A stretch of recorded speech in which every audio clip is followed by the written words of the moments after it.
This little girl survived longer than that with no weapons and no training. Right?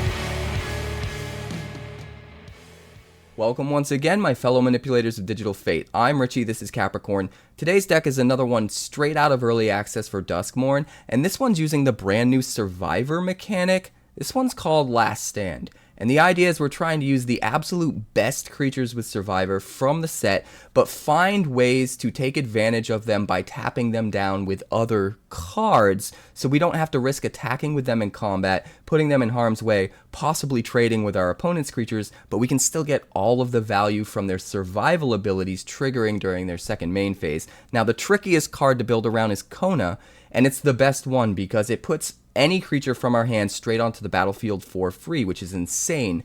So we want really powerful, expensive creatures that we can get into play for free with Kona, but at the same time, we don't want those cards to be completely dead in our hand, unable to be cast, in situations where we don't have our Kona, and instead we have other survival creatures. So it's kind of tricky to build around it just right, but I do think we found a very cool, very interesting build with this deck, and I'm excited to break it down. But before we do, make sure you like the video if you haven't already. It's you guys liking every video that has helped this channel to grow so quickly. Screamed right past 11K subscribers. We're on our way to 12, and that's all because of you guys. Honestly, could not do this without you guys liking the videos, watching the videos, all of that stuff.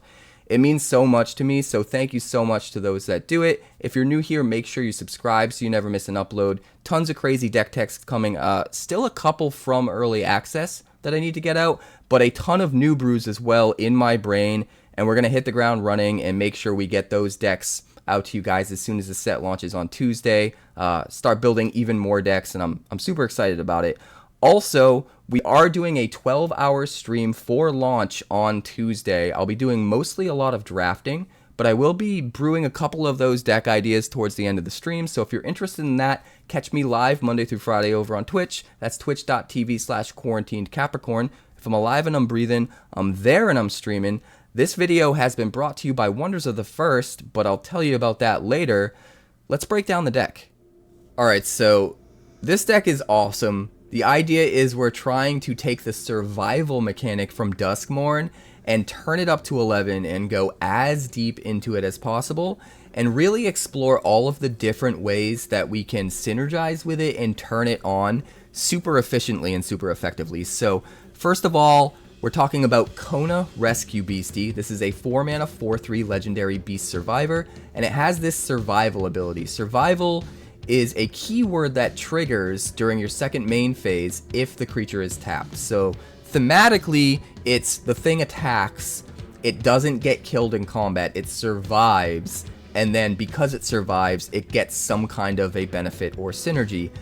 But the best way to utilize survival is to not risk the creature in combat at all, but to find other ways to tap the thing so that you make sure it survives and triggers its survival ability during the second main phase. So Kona's survival ability here is at the beginning of your second main phase, if Kona Rescue Beastie is tapped, you may put a permanent card from your hand onto the battlefield, which is particularly good with a specific card I'll get to later. But we've also got Rip Spawn Hunter, which is another 4-drop 4/4 legendary human survivor with survival. At the beginning of your second main phase, if Rip Spawn Hunter is tapped, you reveal the top X cards of your library, where X is its power. Put any number of creature and or vehicle cards with different powers from among them into your hand. Put the rest on the bottom of your library in a random order. So Rip, if he's tapped and he survives, he allows you to gas up with a ton of cards every single turn, and Kona allows you to put one of those cards directly onto the battlefield for free. Plus, both being 4/4 bodies, or 4 power bodies at least, there are no slouches in combat either, so there will be circumstances where you'll want to swing with these and really utilize them as effective combat tools, but Plan A is to tap them other ways so that if your opponent has a good block, you don't want to put them at risk. You want to make sure you get those triggers. So let's start at the bottom of the curve and talk about the ways in which we enable that. First of all, we have in the 1-drop slot, Citanul Stalwart, a 1/1 for 1 green mana. You can tap it and tap an untapped artifact or creature you control to add 1 mana of any color. So not only does this give us a way to tap down a survival creature to make sure they trigger their survival ability during the second main phase, but it also gives us an extra mana in the process and helps us ramp out and cast our things that much earlier, which is amazing. In addition, we're running just 1 Warden of the Inner Sky as a 9th 1-drop. This does give us a way to tap down other things. We can tap 3 untapped artifacts or creatures to put a +1/+1 counter on Warden of the Inner Sky and scry 1. So it's another sort of plan C, I guess, way of tapping things down if we're desperate. But I felt it was important to have a 9th 1-drop just to help our consistency and make sure we're playing something on 1. But the other four of full playset of 1-drops we're running is Veteran Survivor. This is one of the other good survival cards. This is a 2/1 human survivor for 1 white mana, and the survival ability means at the beginning of your second main phase, if he's tapped, you get to exile up to 1 target card from a graveyard, and then as long as there are 3 or more cards exiled with Veteran Survivor, it gets +3/+3 and has hexproof.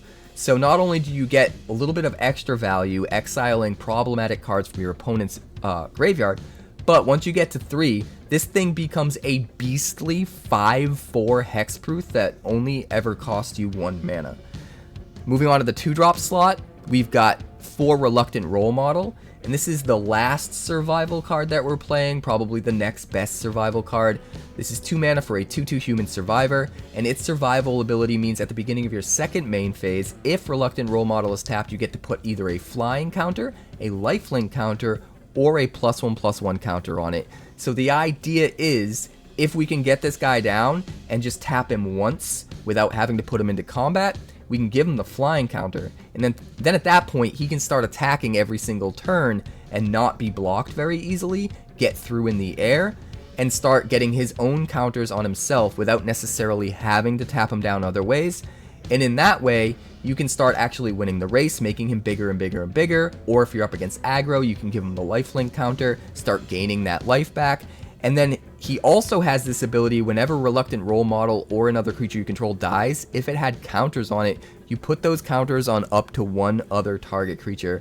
So that's even more ways to get more value from Reluctant Role Model. And it's also another way to get value off Warden of the Inner Sky, because if you end up getting a bunch of counters on the Warden and then it dies while a Reluctant Role Model is out, you'll be able to put those counters on whatever you want, even the Reluctant Role Model if you'd like.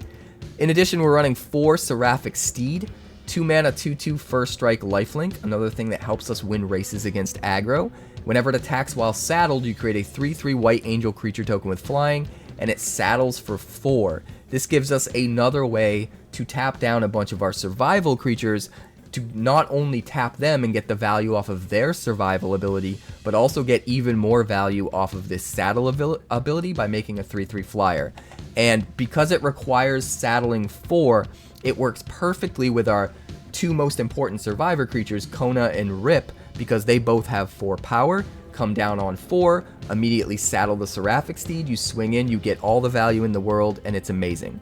Moving on to the 3-drop slot, one of the most important cards in the deck, Unidentified Hovership. 3 mana for a 2/2 artifact vehicle with flying, but you're barely ever going to use this as a creature, so don't worry about that. When it enters, you exile up to 1 target creature with toughness 5 or less, and then when Unidentified Hovership leaves the battlefield, the exiled card's owner manifests dread, but it also crews 1. So this is a way to play a 3 mana thing that exiles almost any problematic creature. It can even exile a Sheoldred. Granted, it can't hit like an Etali or an Atraxa or something to that extent, but it can hit very, very relevant threats like Sheoldred and stuff like that, remove them from the battlefield, give you some breathing room. But what's important about it is this isn't like Brutal Cathar or Skyclave Apparition, because it's not a creature. So if you don't ever crew this, your opponent can't use creature removal to get rid of it. And even if they do, they don't actually get back the thing that you exiled. Similar to Skyclave Apparition, they just get a vanilla 2/2. Granted, it's a little bit better with the Hovership here because they get to manifest Dread, so that 2/2 could potentially hit another creature and be a face-down creature that could turn up into a more relevant threat later on. But it's still way better than them getting back the thing that you exiled, because most of the time you're going to exile the most problematic thing on the battlefield, and the chances that they happen to hit in the top 2 cards something that's as good or better than that when they're manifesting Dread, pretty slim. But the fact that you can use one of the best 3-mana exile things that we've gotten in a while that most of the time can be immune to creature removal, also as a way to tap all of your survival creatures, because it has crew 1, so any amount of survival creatures can all just crew, all be tapped down, all trigger their abilities, is just insane extra value that is perfect in this deck. Now, you do want to be careful. You probably don't want to, crew it and tap down your guys if you're worried about them having instant speed removal and killing the Hovership. But if they're tapped out, or if the situation calls from it, you use this, you crew your guys, you get your survival triggers, and you go to town. Also, we've got 2 Ornery Tumblewaggs, 3 mana for a 2/2. This saddles for 2, can tap down your survivor creatures in the same way. But it also, at the beginning of combat, is going to put a +1/+1 counter on whatever you want. It's going to synergize with the Reluctant Role model, be able to redistribute +1/+1 counters on anything that dies if the Reluctant Role model's out. And then if you saddle this in swing, you get to double the number of +1/+1 counters on target creature. So if you spent the game building up the Reluctant Role model, getting a bunch of counters, well, now you can just double them with the Tumblewagg and swing in for a ton, potentially even gain a ton if you have the lifelink counter on the Reluctant Role model. So there's a lot of ways to synergize with the Tumblewagg as well. And then we're running 1 copy of Tyvar the Pummeler. It is legendary, so I don't necessarily think this is worth running more than 1 of, but it does give us another free tap outlet where we can tap another untapped creature we control to give it indestructible until end of turn. And if we do, we have to tap Tyvar if it's untapped. But having a free way to, at instant speed, tap whatever we want in order to make sure we're triggering survival abilities and stuff like that is really nice. And it also has a mana sink later in the game, which is easier to access because of the Citanul Stalwarts and the extra mana that we get out of those, where we can pay 5 mana and give all creatures we control +X/+X until end of turn, where X is the greatest power among creatures you control. So if we've been building up a big Reluctant Role model, or if maybe it died and put all of its counters on our next biggest creatures, if we have one really big creature built up, now we can all of a sudden, in the late game, get to 5 mana, activate this ability, we're wide with a ton of creatures, they all get a huge buff, and we Alpha Strike for the win. So a lot of versatility in what this card can add to the board state in this deck. Kind of love it, but it is legendary, and there's a ton of really good cards in this deck, and a lot of really good cards that want slots in this deck, so I think keeping it to 1 makes sense. Moving on to the 4-drop slot, we have Overlord of the Mistmoors. I feel like this card is appearing in almost every deck that I make because it's just that good. You can play it for 7, comes down as a 6/6 and gives you 2/2/1 flying creature tokens immediately, and then every time it attacks, it gives you 2/2/1 flying creature tokens. But the way you're normally going to play it is for its impending cost. For 2 white and 2, you play it as an impending 4 non-creature enchantment, and it'll still trigger the enters the battlefield ability, so you'll still get the 2/2/1 flyers, but it'll come into play with 4 time counters on it. At the end of your turn, you remove a time counter. When the last one is gone, it turns into the actual creature version of the card, and this card is just super good. I don't know what else to say about it. It's just really, really good, and the reason why it's in this deck in particular is because it's a really good hit off of Kona. The trick with Kona is you want things that are really big to put into play for free to get as much value off of it as possible, but at the same time, you don't want cards that are dead if you don't have your Kona. You don't want something like Overlord of the Mistmoors that costs 7 mana just sitting in your hand and you can't cast it because 7 mana is a ton. So Overlord of the Mistmoors having this alternate cost of 4 mana means it's never dead, it's always going to give you value, but if you happen to be in a situation where Kona can trigger its survival ability, well, now you can get the creature version for free, and get the ETB trigger, and immediately start attacking and getting attack triggers next turn, while attacking with a 6/6 that, if you activate Tyvar's ability, is going to give +6/+6 to everything on your board. So perfect card to hit with Kona, because it doesn't slow us down if we don't have the Kona, which is super important. We've also got 3 Knight-Errant of Eos, because this thing has Convoke. It's a 4/4 Convoker for 5 mana, and when it enters, you look at the top 6 cards of your library, reveal up to 2 creature cards with mana value X or less from among them, where X is the number of creatures that convoked it. Put the revealed cards into your hand and then shuffle. So this is another way of gassing up with more value, getting 2 very relevant creatures into our hand kind of for free, while getting a decent body on the board, and having a way to tap all of our survivor creatures at no additional cost to get extra value. So Knight-Errant of Eos, awesome.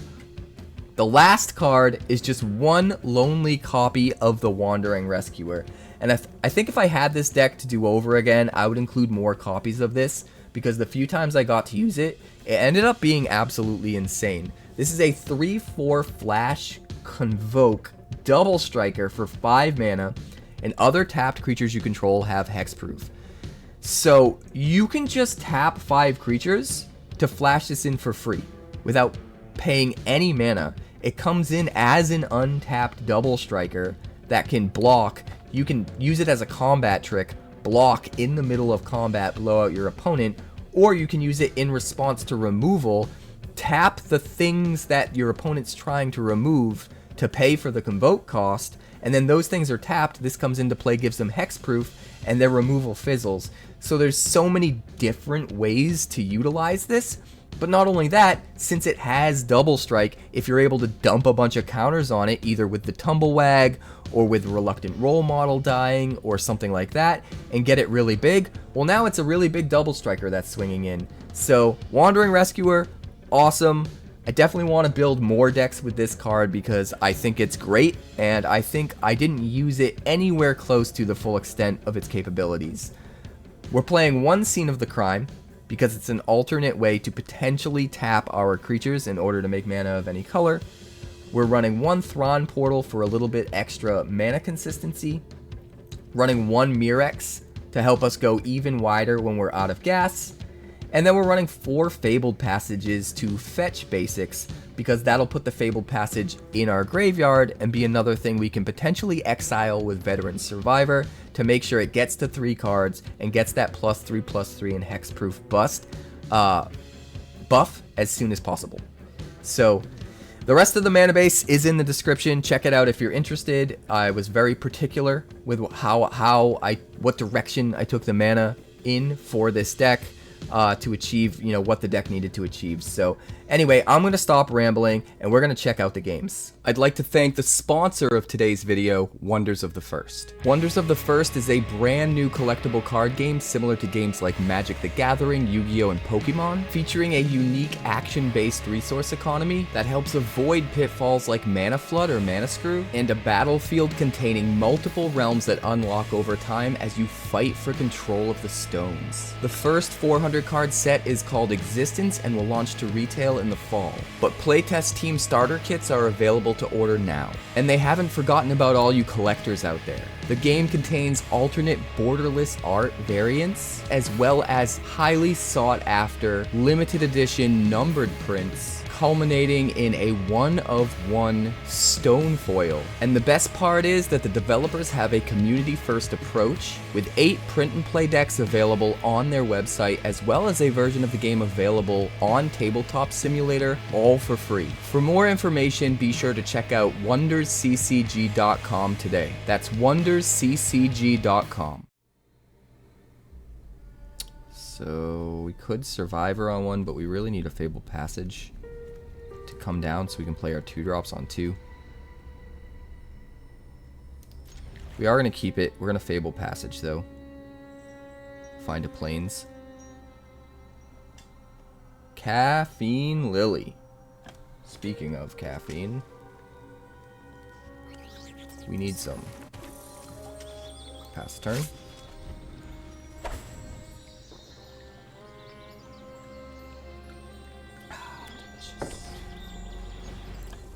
Goblin Tomb Raider. Alright, let's get a plains. And more lands, please. Not quite. Rushland. We'll do the Steed. Makes sense to me. It's got First Strike and Lifelink. Should be able to block the Tomb Raider pretty easily.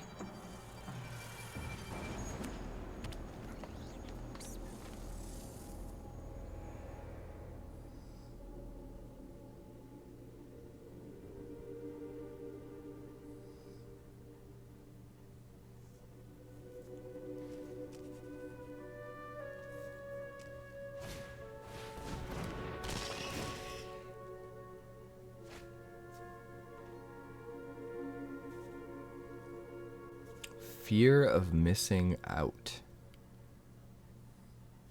Discarding another Tomb Raider.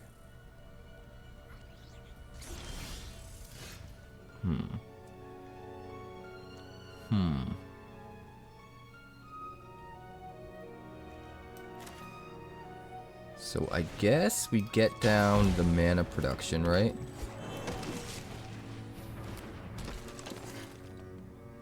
No attacks.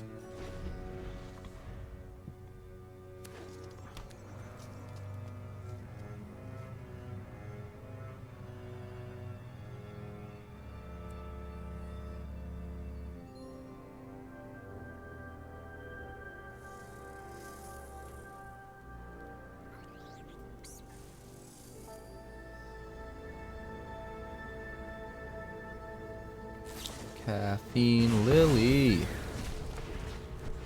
Aw. Torching my steed. That's rude. That's just rude. That is just rude.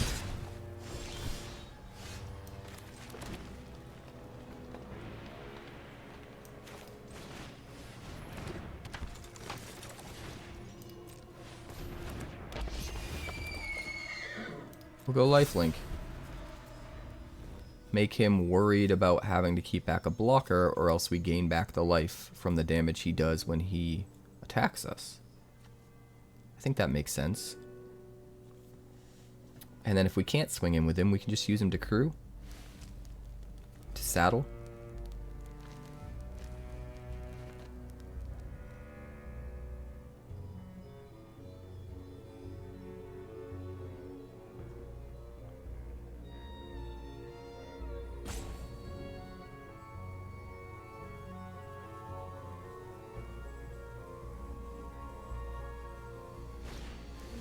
Another fear of missing out. Okay. Delirium is turned on. Which means he's probably swinging in for 8. Oh wait, he can't swing with that one, right? No blocks.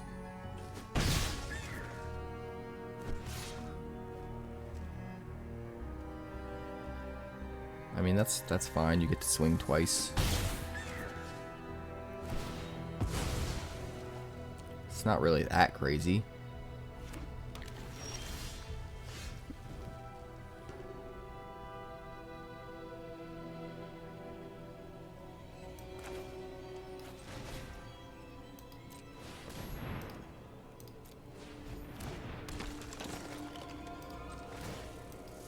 We will saddle with Rip, swing with the Steed, make a 3/3.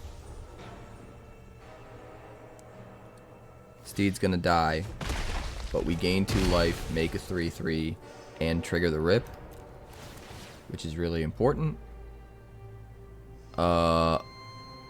Any number of creature or vehicle cards with different powers. So Kona and something with a 2 power.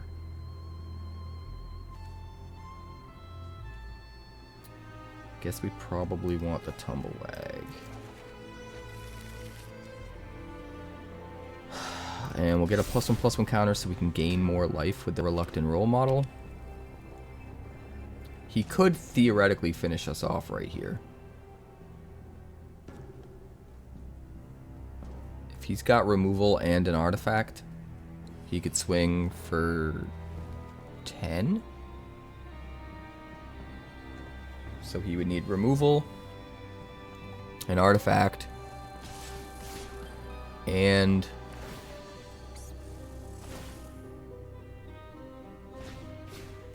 something else.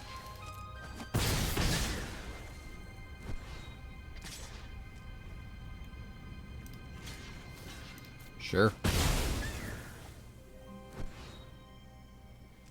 That doesn't seem like it was a good deal for you. Screaming Nemesis. Screaming Nemesis. How do we play Kona and then still tap Kona? Don't think we can. But if we could...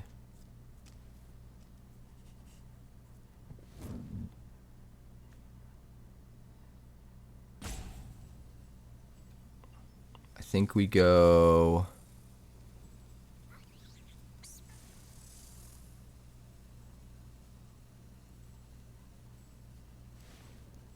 Do we do that?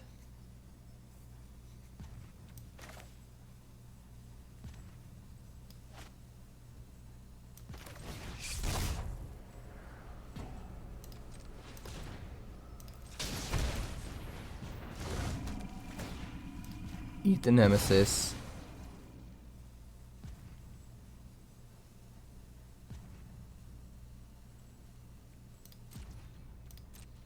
Swing, swing. To trigger them. Man, Rip is gnarly, huh?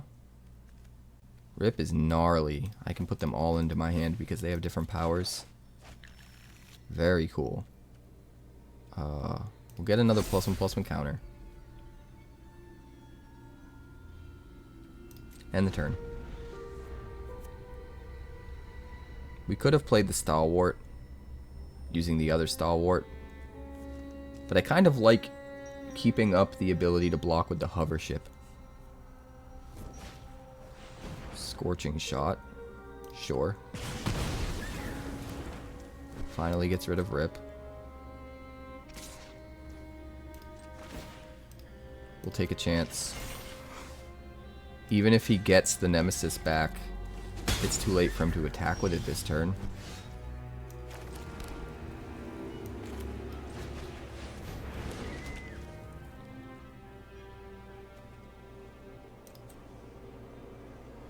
Go green, tap you, play the Stalwart. Swing with the Reluctant Role Model, gain some life, trigger our survival stuff, put another +1/+1 counter, and put... Screw it, let's just put the Wandering Emperor out. The Wandering Rescuer, rather. Give everything hexproof. Man, that card's bananas, huh? Bananas. Defiler.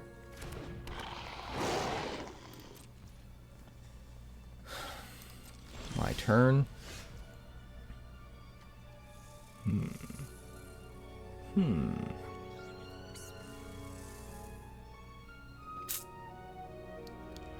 I guess...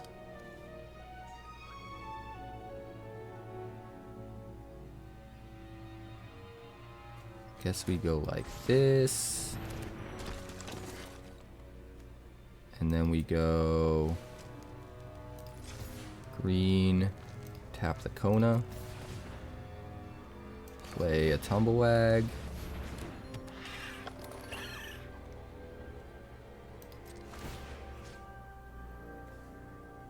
put a counter on you. Swing, swing.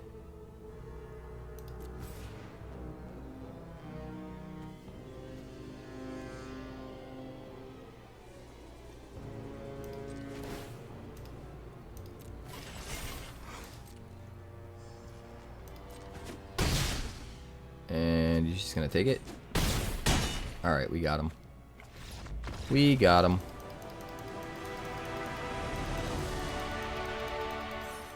This is so slow. Why did you give me everything expensive?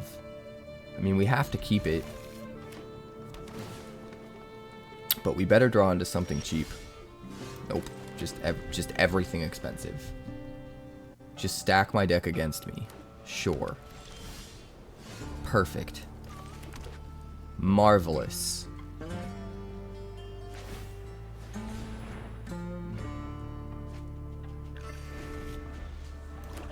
It's like the only expensive things in the whole deck.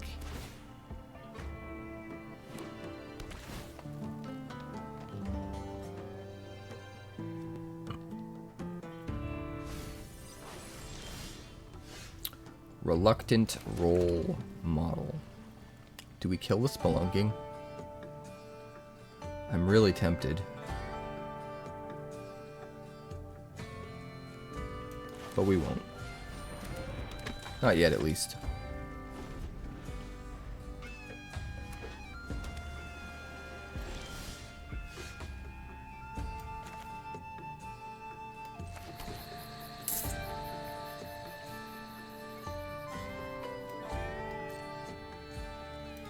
Swing. Nowhere to run, sure. And then we play Kona.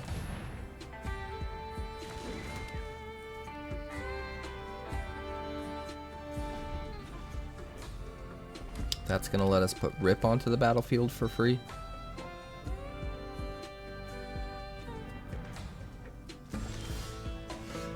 Which is very nice.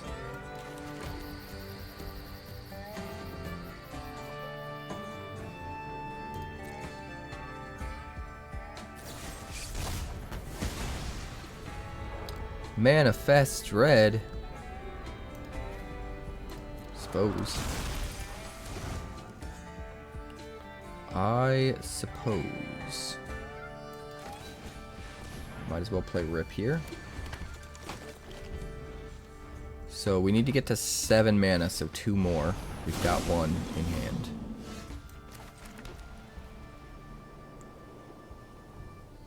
One, two, three, 4.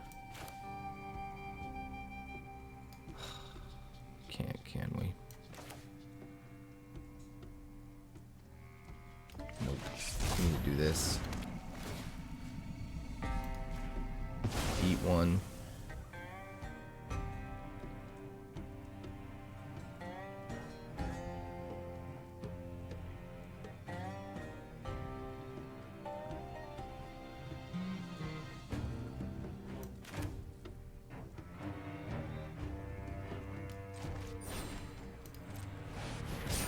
Play you. Find some guys. Pass the turn. Find some more guys.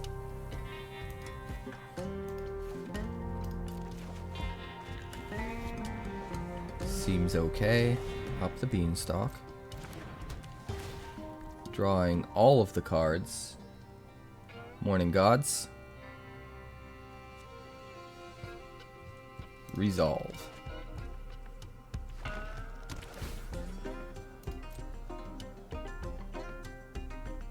I am the sleepiest panda. I might just sleep through. I might just end up sleeping through community night. Hopefully not.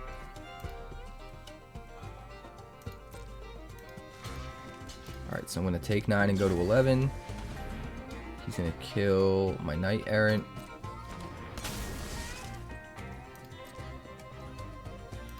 It is what it is.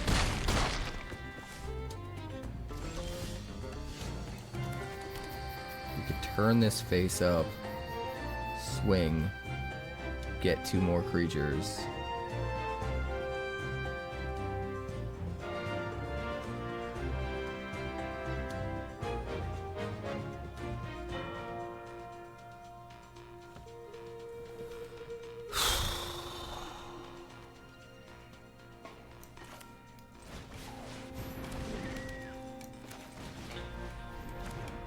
Kind of just need chump blockers, I think.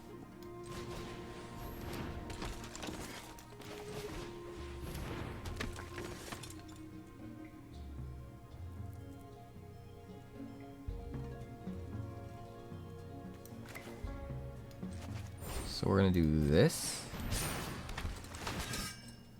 And this.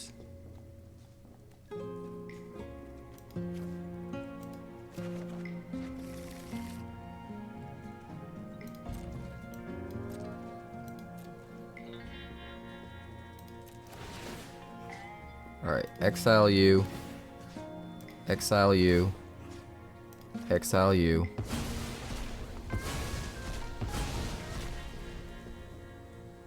And put a Seraphic Steed into play. End the turn. Now we have blockers.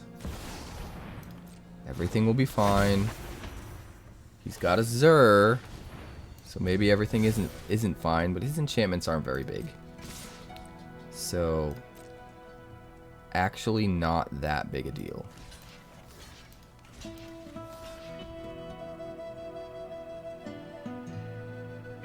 Take 9.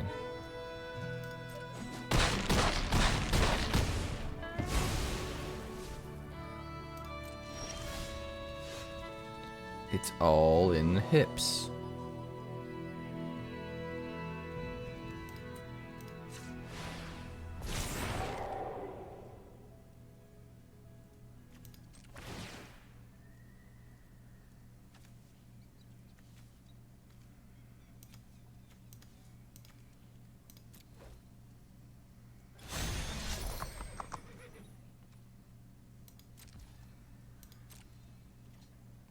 Swing, swing, swing, swing, swing.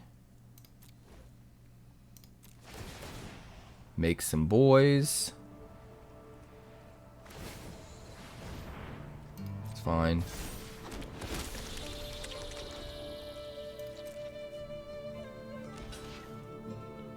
Trade the Overlord, that's also fine. First strike will gain some life. Nowhere to run is toast.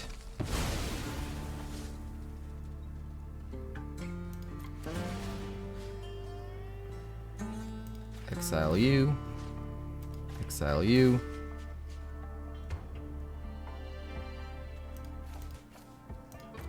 Get those. Put you onto the battlefield for free. That seems really good. End the turn. Oh man, Kona getting to put the Overlord of the Mistmoors down is nuts.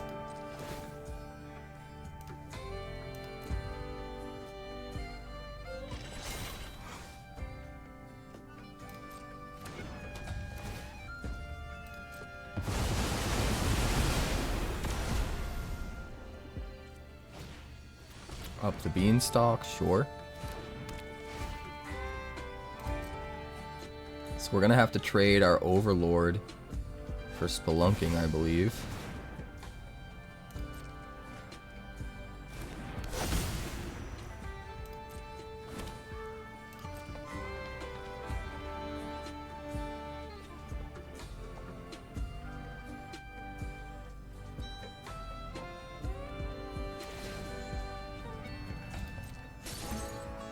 I gotta say though, using Spelunking with Overlord of the Hauntwoods so that the token comes in untapped, very clever. Very nice.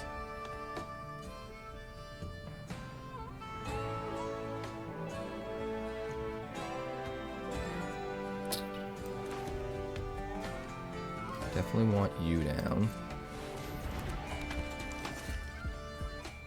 Oh, shit. We already had one. You can tell I'm tired. You can tell I've been streaming for like almost 24 hours.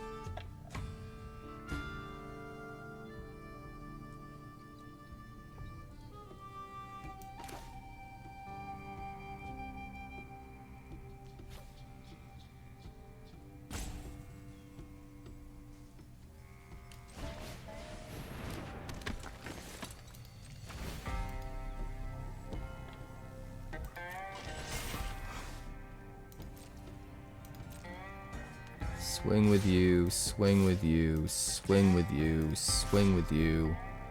Hold back the Knight-Errant as a blocker, along with the 2 tokens that we just got. Just gonna trade the Spelunking. Gonna block the Hovership. That's fine. All of that is fine.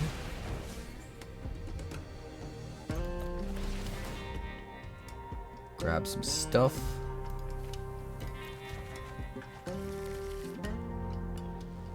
Get a lifelink counter.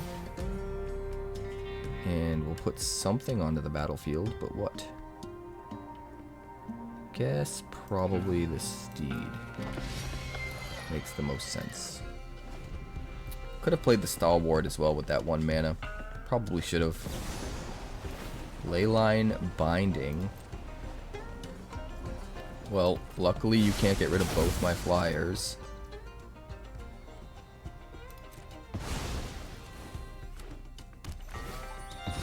We've got chump blockers for days, so definitely not worried about that.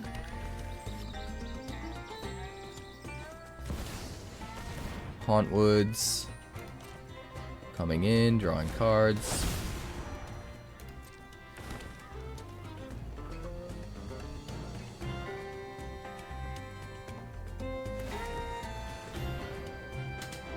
Okay. Turning Hauntwoods into a creature. So we're gonna have to just chump block it.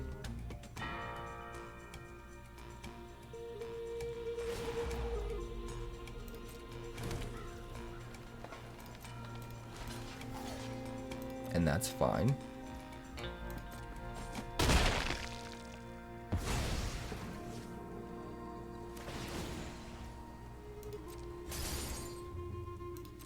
Turn.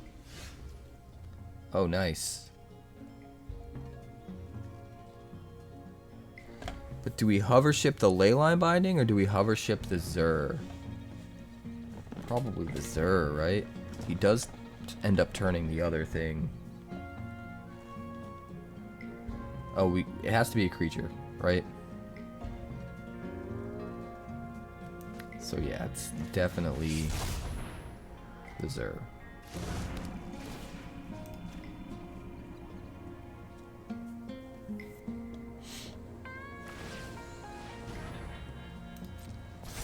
Yeah, I knew that was gonna happen.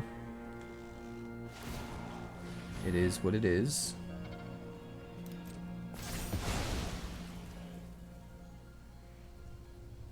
Play you.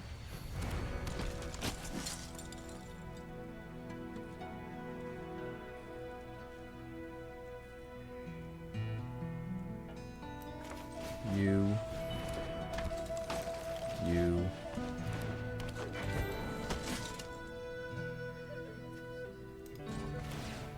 Tap. You.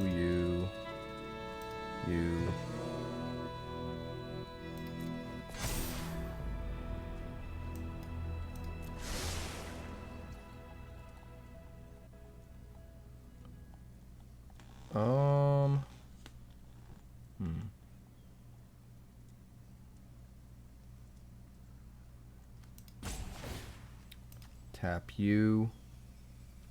Tap you. Tap you? No, tap you. Yeah. Bottom you.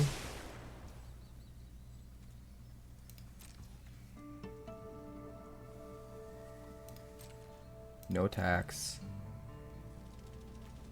Trigger. Alright, so rip. Just gonna put some stuff into our hand. Get a flying counter, I guess.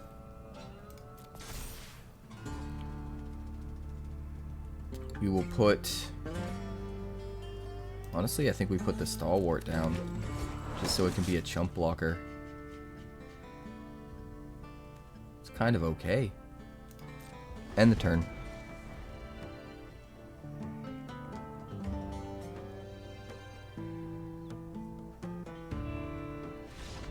Hey, he's gonna scoop. We got him. We'll keep this. This looks fine. We'll start with a Hushwood Verge and a Citanul Stalwart. And then we're going to be really clever. We're going to do Brushland. We're going to do another Stalwart, and then we're going to tap the second Stalwart with our first Stalwart in order to play... I guess the Steed is probably better than the hero, right?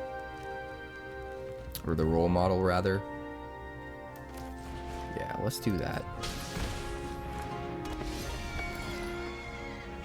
Gives us more opportunities, I think.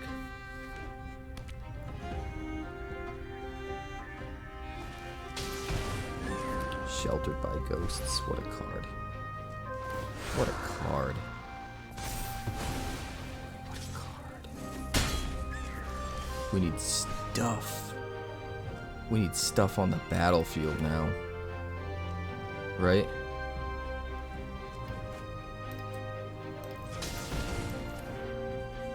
We need stuff on the battlefield.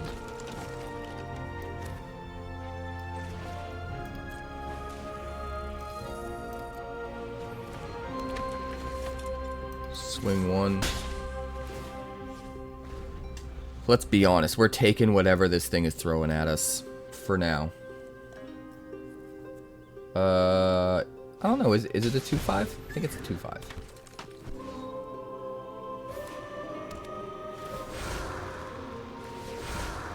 Two optimistic scavengers. Very nice. We'll take the 5. It's fine.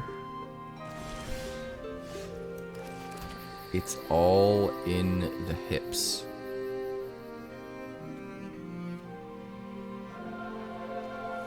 We need to kill it. We need to kill it with fire.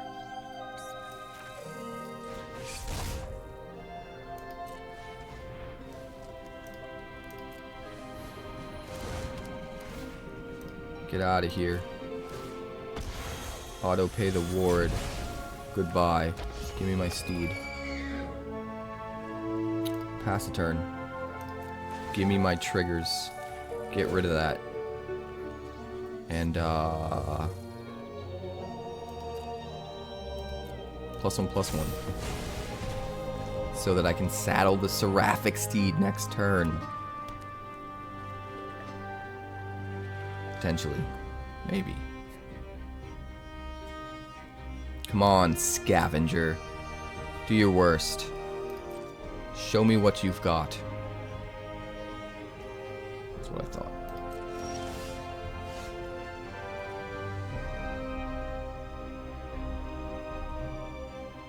Whole wide world of nothing.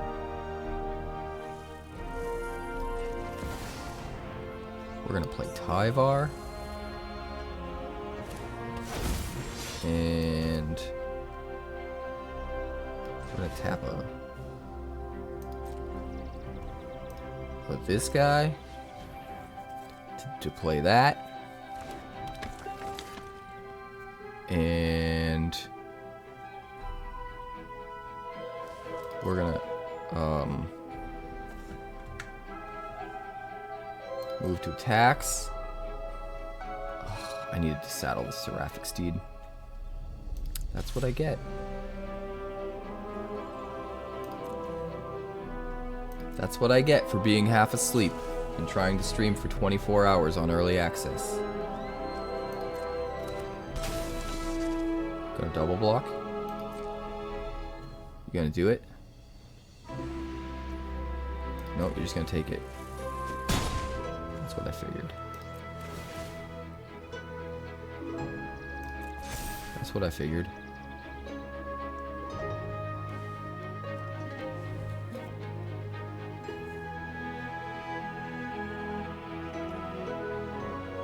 I'm getting a lot of loopy. Lots of looping. Loopin'. You could even call me a wolf. That's how much looping I'm doing. We're gonna end the turn. That's what we're gonna do.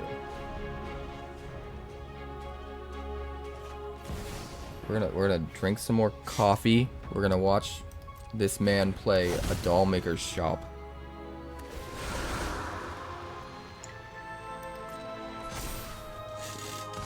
Come on, baby. Nectar of the Gods. Don't fail me now. Don't you fail me now.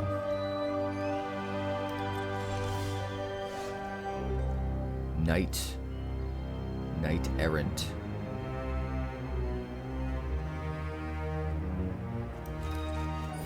We're gonna go convoke, and convoke.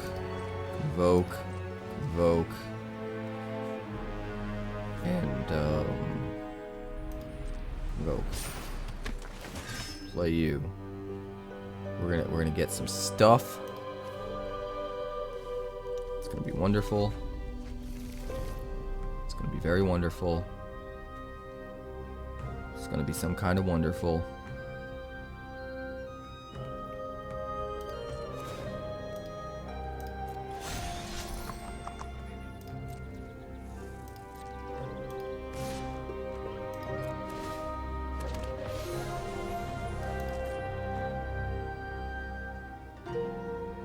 Swing in with the Seraphic Steed. It's gonna block it with the 3/4. Oh, this only gives hexproof. For some reason I thought it buffed it. It does not buff it.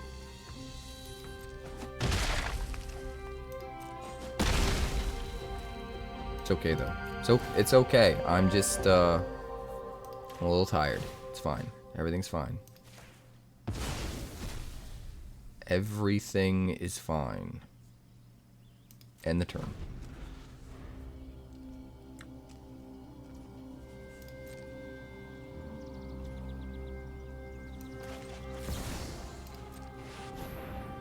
Give me that sweet, sweet double strike.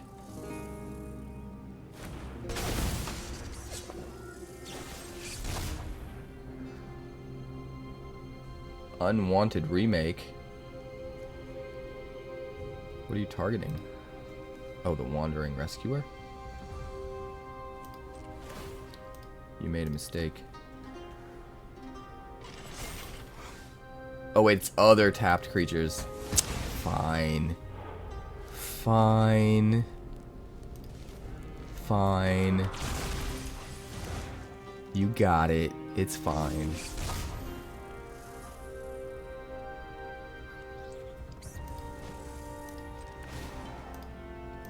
Fine. Fine. Fine, you got it. It's fine. Everything's fine. Give me more Manifesting Dread. Thank you. Can't actually turn that face up, can I? Let's just do that.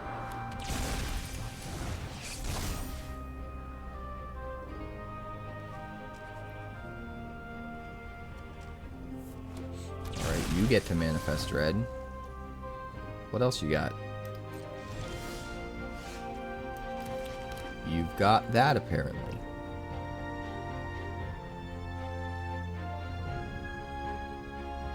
We have to save lots of creatures. Swing, swing, swing, swing, swing, swing.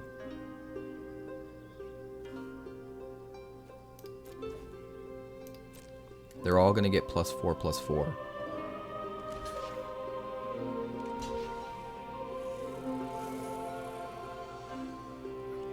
It's gonna be awesome.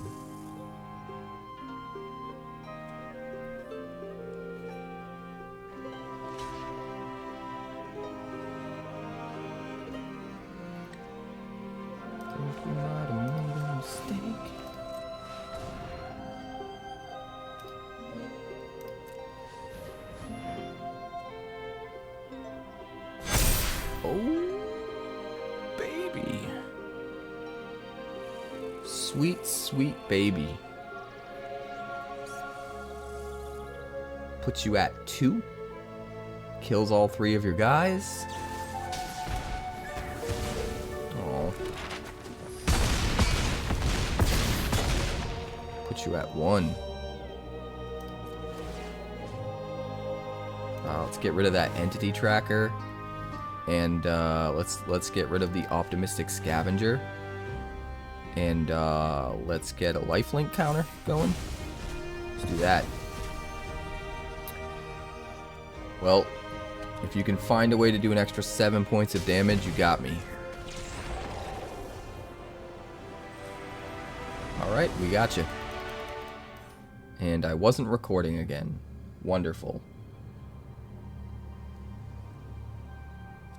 Alright, so we kept that hand, drew a Tyvar. We're going to start with a Thicket, play a Stalwart.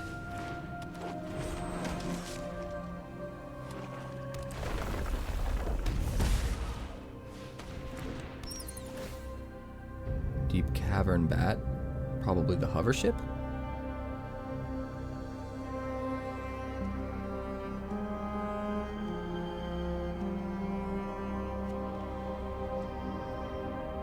Either the Hovership or the role model. Okay, the Hovership. No blocks. So we go Plains. Play the role model. Use it to play another Stalwart. And Survivor triggers, and we get a flying counter.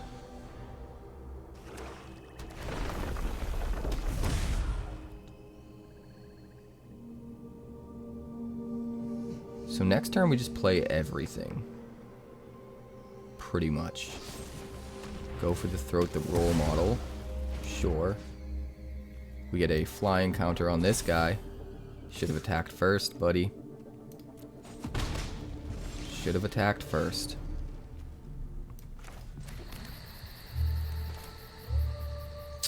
We don't have enough things to tap, do we?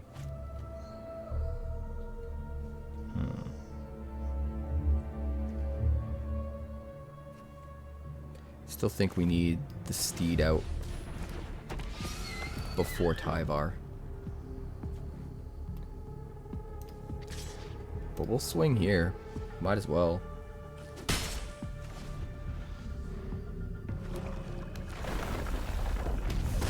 Vinelasher hits us. Bloodletter.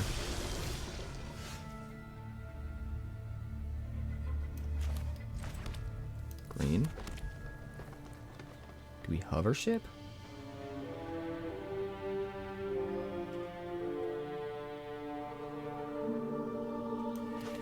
Hovership.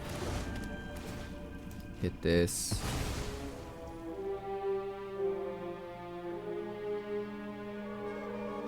We can almost saddle the Steed. We'll swing and gain some life.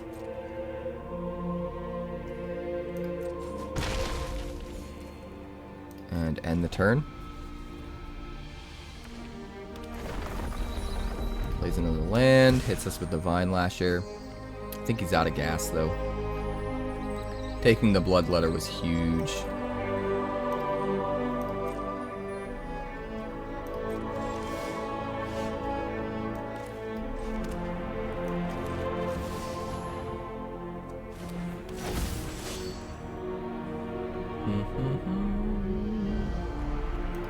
Alright, we will saddle here.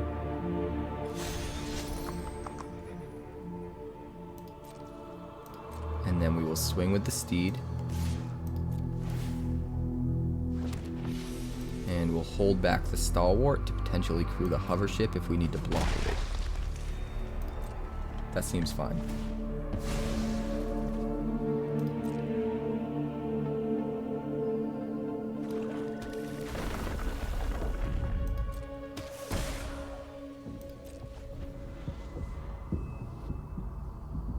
Got a 3/3 now. That's something. Vinelasher, sure. Caustic Bronco.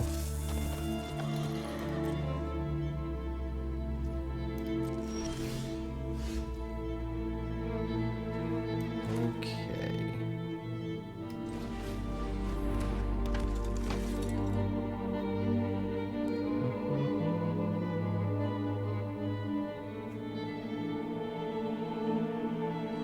Greatest power among creatures.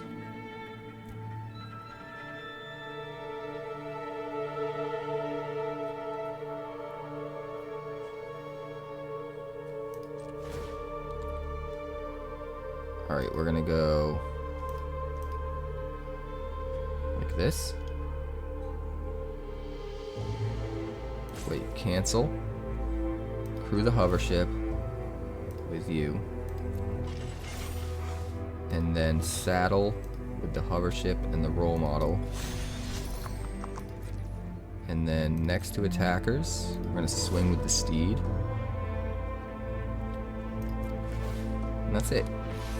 Maybe we should have attacked with the 3/3 as well.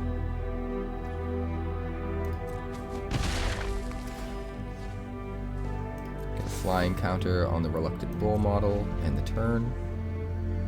We could get a flying Tyvar or a flying Seraphic Steed.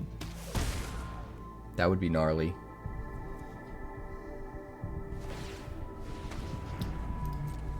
Mishra's Foundry. Definitely out of gas. Saddling the Bronco. Swinging in. Take 2. Past the blockers. If he does something crazy at the last minute, we can always tap a creature down to give Tyvar indestructible. Really good on blocks. Cavern Bat, nothing to hit. We'll make a dude.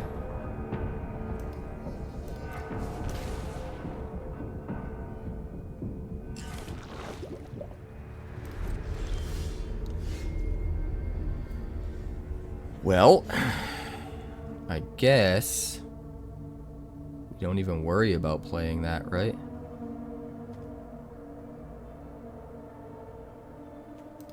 I think we crew with this.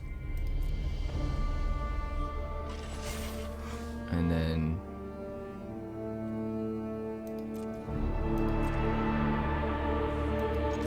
we swing.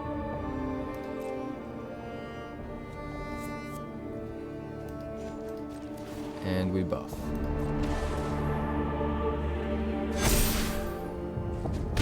Good night.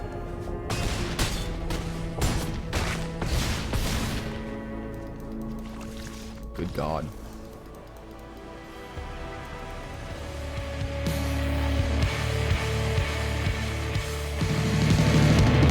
Thanks so much for checking out my channel. I'd like to give a huge shout out to all of my patrons over at Patreon. Without you guys, this channel would not be possible, so honestly, thank you from the bottom of my heart for all of your contributions. If you haven't yet, like and subscribe. The more likes we get and the quicker we get them, the bigger this channel will grow and the faster it will grow. I'd love nothing more than this channel to become something very special for you guys, but it's entirely up to you how fast that happens. Also, if you'd like more deck techs, that's somewhere over there. And if you'd like to see what else the channel's been up to lately, that's somewhere up that way. Also, subscribe, circle below, do all the things.